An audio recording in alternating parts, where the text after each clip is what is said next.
আসসালামু আলাইকুম দোস্ত। চিলির বিপক্ষে মাঠে নামছে টিম আর্জেন্টিনা। শেষ মুহূর্তে স্কালোনির পরিকল্পনায় আসছে অন্তত দুইটা পরিবর্তন। চলুন দেখে নেই সর্বশেষ গ্যাস্ট্রোনিদুলের আপডেট অনুসারে কারা থাকছেন প্রথম একাদশে এবং চিলির বিপক্ষে স্কালোনির প্যাসিফিক পরিকল্পনাটা কী। ওয়েলকাম সবাইকে ফুটবল সামারে। দোস্ত, লাস্ট ভিডিওতে বলেছিলাম, তারপরও আবারও মনে করিয়ে দেই, বাংলাদেশ সময় আগামীকাল বুধবার সকাল 7টায় মাঠে নামছে টিম আর্জেন্টিনা, প্রতিপক্ষ চিলি। আর চিলির খেলা মানে প্রচুর ফিজিক্যাল ব্যাটেলস চলবে এই ম্যাচে, অনেক বেশি কার্ড শো হবে। 2015-16 কোপা আমেরিকা ফাইনাল এই চিলির কাছে হারের পাশাপাশি সর্বশেষ 2021 কোপা আমেরিকা প্রথম ম্যাচে 1-1 গোলে ড্র করে আর্জেন্টিনা। স্কালোনি সকল বিষয় মাথায় রেখেই পরিকল্পনা সাজাচ্ছেন। গ্যাস্টনি দলের রিপোর্ট অনুসারে কাল 4-4-2 ফরমেশনে মাঠে নামবে আর্জেন্টিনা, তবে এটা আক্রমণের সময় 4-3-3-এর শেপ নেবে। স্কালোনির প্রথম লক্ষ্য থাকবে ডিফেন্স, অর্থাৎ আগে ডিফেন্স সামলাও দেন আক্রমণ করো। সুন্দর ফুটবল নয়, স্কালোনির নজর থাকবে রেজাল্টের দিকে। সেটা খুব বেশি ন্যারো হলেও স্কালোনির কাছে ম্যাটার করে না। গোলকিপার হিসেবে শুরু করবেন বাসপাখি মার্টিনেজ। ডিফেন্স 2 দিন আগের ভিডিওতে বলেছিলাম, ঠিক তেমনটাই হচ্ছে। মলিনা, রোমেরো, লিজান্দো ও তেগলেফিকো শুরু করবেন।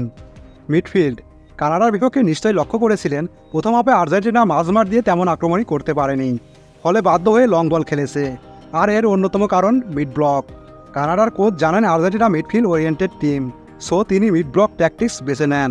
ফলে ম্যাজিক আসার আগ পর্যন্ত তার ট্যাকটিক্স সফলই ছিল বলা যায়।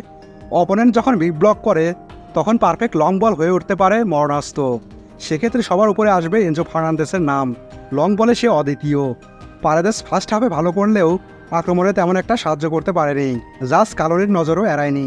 গ্যাস্টনি দলের রিপোর্ট অনুসারে মিডফিল্ডে পারেদেসের জায়গায় এনজো শুরু করার ব্যাপক সম্ভাবনা রয়েছে, ফলে বিশ্বকাপের মিডফিল্ড লাইন আপ দেখা যেতে পারে। ডিপল, Enzo Fernandez, Alexis Mac Allister. Forwards ডিমারিয়াকে এই ম্যাচে রেস্ট দেওয়া হবে। সেকেন্ড হাফে কিছু মিনিট পেতেও পারেন ডিমারিয়া। তার জায়গায় শুরু করবেন নিকো গঞ্জালেস। মূলত নিকো গঞ্জালেসের ভেরিয়েশন প্লাস সিরির ফিজিক্যাল গেমের কথা চিন্তা করেই নিকোকে প্রথম একাদশে ফিরাচ্ছেন স্কালোনি। নিকোর পারফরমেন্সে আপনাদের মতো আমিও বিরক্ত, তবে স্কালোনির সিদ্ধান্তে সম্পূর্ণ শ্রদ্ধা রাখছি। লিও মেসি শুরু করবেন। নাম্বার 9 হিসেবে জুলিয়ান আলভারেজ নাকি লাউতারো মার্টিনেজ কে শুরু করবেন এখনও কনফার্ম নয় গ্যাস্টনি দল, তবে আমি মনে করি জুলিয়ান আলভারেজের শুরু করার সম্ভাবনাই বেশি। তাহলে একাদশটা হচ্ছে এমন: গোলকিপার এমিলিয়ানো মার্টিনেজ, রাইট ব্যাকে মলিনা, সেন্টার ব্যাকে রোমেরো, লিজান্দো, লেফট ব্যাকে তেগলিফিকো, মিডফিল্ডে ডিপোল, এনজো ফার্নান্দেস অথবা পারেদেস, ম্যাকঅ্যালিস্টার। আক্রমণ ভাগে মেসি, আলভারেজ অথবা লাউতারো মার্টিনেজ ও নিকো গঞ্জালেজ। আমার প্রেডিকশন আর্জেন্টিনা 2-0 চিলি। আপনার প্রেডিকশন দিন। সঠিক উত্তরদাতাদের মধ্যে একজনকে পুরস্কৃত করা হবে।